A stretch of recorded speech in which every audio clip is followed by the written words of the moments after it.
Olá a todos. Chegamos ao capítulo 19 do Evangelho de Mateus.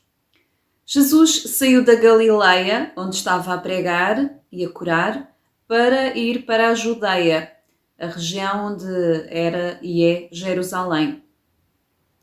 Os fariseus e os escribas sempre o abordavam com questões, sempre para tentar que ele se prejudicasse, blasfemasse, para o poderem acusar.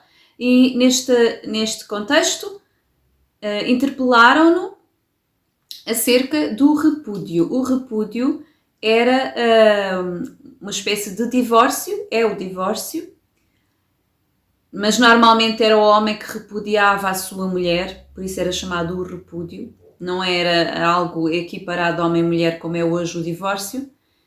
E eles questionaram Jesus, o que é que ele pensava sobre o repúdio da mulher. E Jesus respondeu, regressando às escrituras do Gênesis, à criação do homem e da mulher.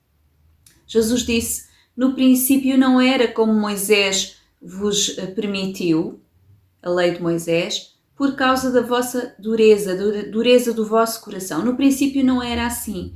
Deus criou o homem e a mulher e disse que deixaria o homem e a mulher, deixariam os seus pais para se unirem. E que não deveria haver uma separação, porque era considerada uma união feita por Deus. Cada casal Deus abençoa como algo especial, porque o homem e a mulher, a união do homem e a mulher, são figura também da pluralidade divina. E Jesus estava a remeter-nos para o princípio. No princípio não era assim. Como era no princípio? No princípio o homem e a mulher funcionavam como um só. Eles os dois eram chamados Adão. Eles os dois governavam o mundo. Nenhum deles dominava sobre o outro. O homem não dominava sobre a mulher no princípio. Eles, em conjunto, dominavam sobre a criação, sobre a Terra, o planeta, os animais e tudo o que nele existia, tudo o que existia no mundo.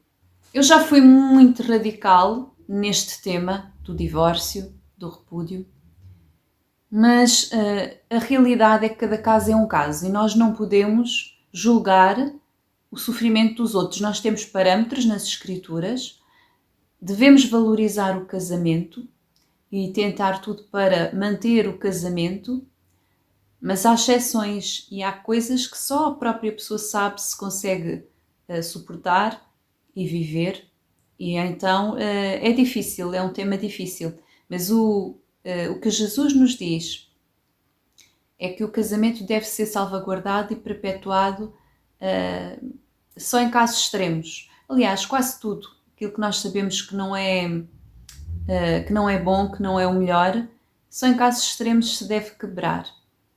A seguir, Jesus fala das crianças. As crianças queriam vir a Jesus, os discípulos não estavam a deixar, e Jesus diz-lhes que das crianças é o reino. Ele está sempre a falar nas crianças, porque as crianças são simples, são puras e são verdadeiras. Aquilo que elas dizem, mesmo quando elas erram, são genuínas. E Deus quer que nós sejamos assim. Jesus disse para não impedirmos as crianças de vir a Ele. Temos depois um jovem que procurava cumprir todos os mandamentos. Um jovem que servia a Deus, que se considerava justo, que queria saber qual era a perspectiva de Jesus, como é que ele seria bom, como é que ele asseguraria a sua vida eterna. Jesus primeiro começou por lhe mostrar os 10 mandamentos, não os citou todos.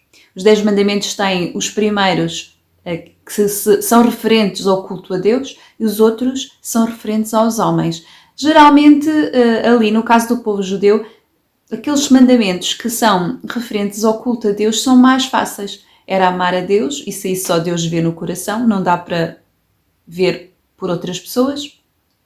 A idolatria, o sábado, todos são mandamentos que são referentes ao culto a Deus. E Jesus omite esses e fala só naqueles que são de relacionamento com os outros homens.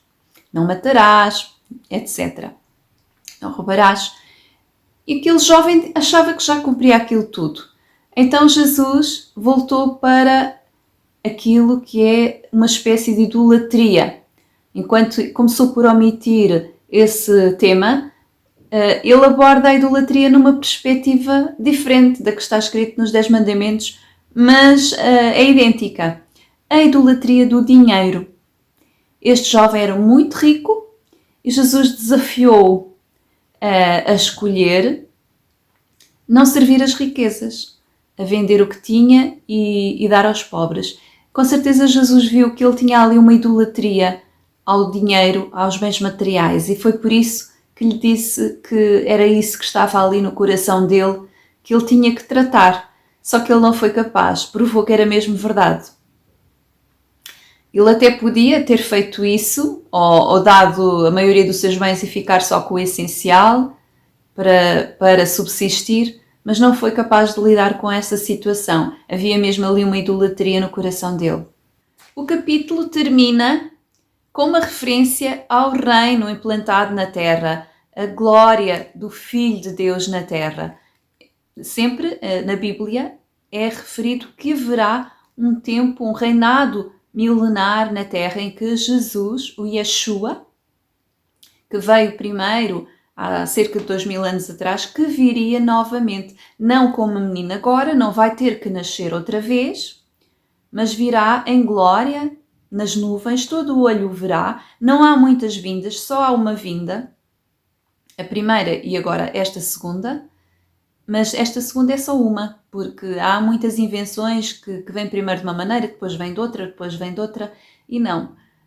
A vinda de Yeshua, a segunda vinda de Yeshua, em glória, como ele está a falar aqui, virá sobre Jerusalém quando ela estiver cercada de exércitos, virá em glória e virá julgar o mal sobre a terra, que entretanto vai crescer, e reinará durante 1000 anos. E nesses 1000 anos existirão nações.